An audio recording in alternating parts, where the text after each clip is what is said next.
नमस्ते सबैजनालाई वेलकम छ मेरो युट्युब च्यानलमा। आजको दिनको सुरुवात फेरि पनि भइसकेको छ। म चाहिँ रेडी भएर कलेज जान आँटेको होइन। त्यही हो, अरू कुरा अब बिस्तारै जाँदा जाँदा गफ गर्दै गर्दै जाउँ होला। गफ गर्दै गर्दै जाउँ।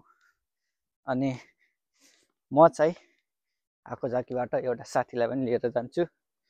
हामी चाहिँ दुईवटा सँगै जाँदैछौँ। अनि दुईवटाको कुराकानीहरू म तपाईँहरूलाई भिडियो मार्फत देखाइ नै हाल्छु। त्यही हो, अब लाग्यो ल।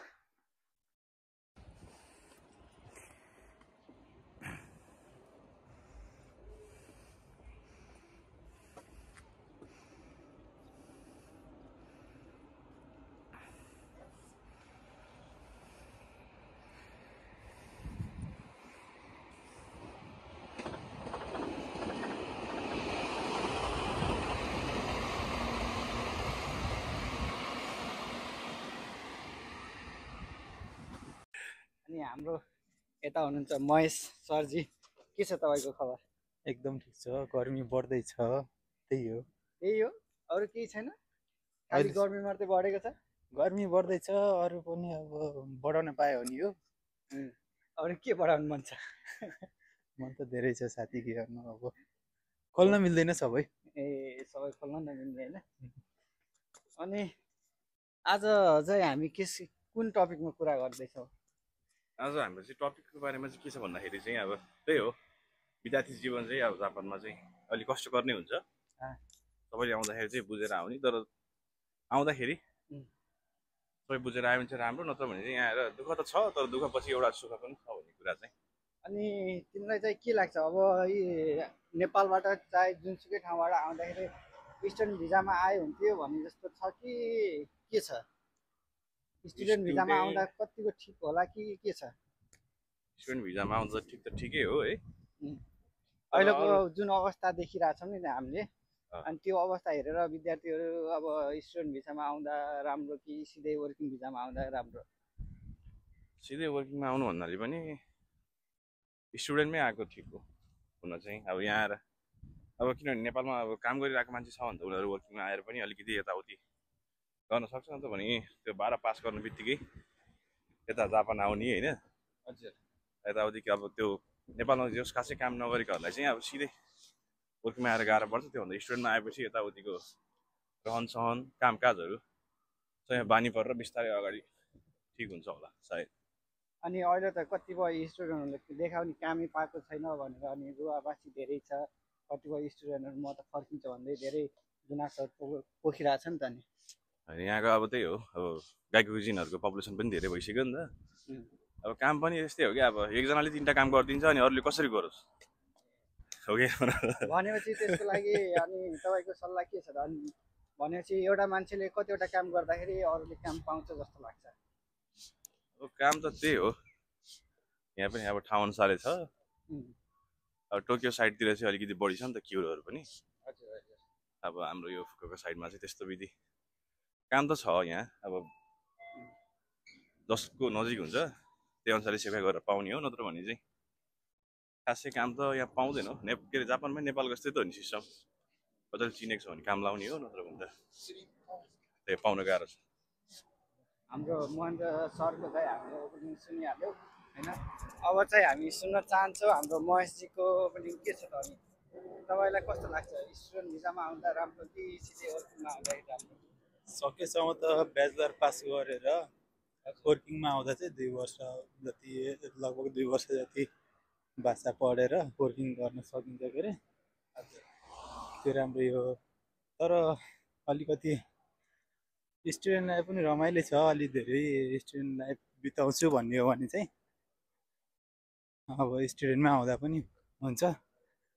अब यहाँ आएर पनि अब भाषा पढेर पनि अब ब्याचलर पास गरेर छ भने भाषा पढेर पनि वर्किङ गर्न मिलेको अरे। नत्र नेपालबाट डाइरेक्ट N4 लेभलसम्म होइन पास गऱ्यो भने डाइरेक्ट पनि आउन मिलिरहेछ नि त अहिले। त्यसरी आउँदा नि राम्रै हो। नि भनेपछि तपाईँले जापान आएको तपाईँ अहिले कति वर्ष भयो? लगभग अब 3 वर्ष पुग्यो। 3 वर्ष होइन, तर 3 वर्षमा तपाईँले भोगेको होइन जे हुन्छ नि अर्काको ठाउँमा आएर तपाईँले कस्तो अनुभव लिनुभयो, दुःख सुख के भोग्नुभयो त्यो यसो हामीलाई भन्न सक्नुहुन्छ? अब अर्काको ठाउँमा दुःख भनेको त दुःखै हुन्छ, अहिलेसम्म पनि दुःखै छ। अब रातभरि काम गऱ्यो, अहिले चाहिँ अब कलेज जाँदै हो के अरे,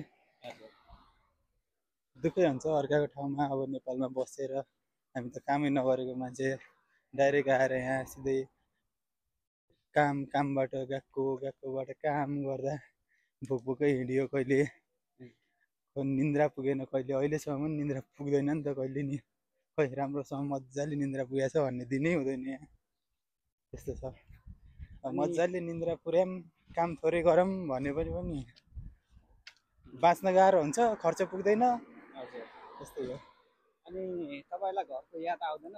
नेपाल जाम जस्तो हुँदैन? नेपाल जाम जस्तो त हुन्छ नि, अब अहिले गइदिउँ जस्तो लाग्छ, तर के गर्नु, पैसा पुग्दैन, खर्च पुग्दैन। भनेपछि सबै कुरा पैसा नै ठुलो हो भन्ने कुरा भयो होइन? एकदम ए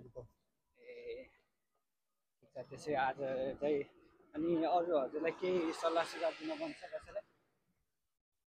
अब सल्लाह सुझाव भनेको त अब त्यही हो, आउँदाखेरि यसो जानी बुझेर कन्सल्टेन्सीहरूबाट पनि ठगिन्छन् भन्ने कुरा सुनिन्छ नि त। अनि त्यो चाहिँ अब यहाँ कस्तो ठाउँमा हाल्दैछ कन्सल्टेन्सीले पनि त्यो पनि एकचोटि बुझेर अनि आउनु होला, भाषा पनि अलि राम्रोसँग पढेर आउनु होला, त्यही हो आउँदाखेरि चाहिँ।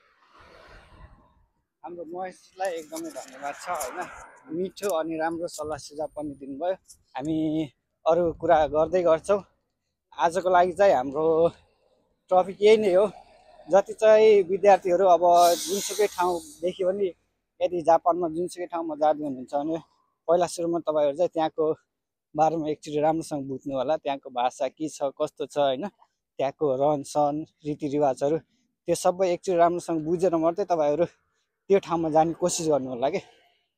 यदि तपाईँहरूले त्यो केही पनि बुझ्नु भएन भनेपछि तपाईँले एकदमै दुःख पाउनुहुन्छ कि।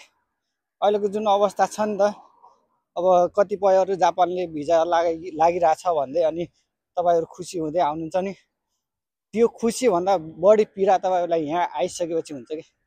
त्यो चाहिँ एकदमै बुझेर आउनु होला। अनि आजको टपिक चाहिँ हामी यहीँ इन्ड गर्छौँ। अनि उहाँहरू चाहिँ मेरो गेस्ट हुनुहुन्छ होइन आजको, उहाँले चाहिँ एकदमै धेरै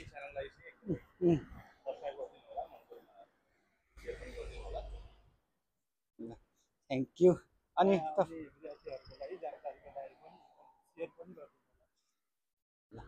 धेरै धेरै धन्यवाद तपाईँहरूलाई है।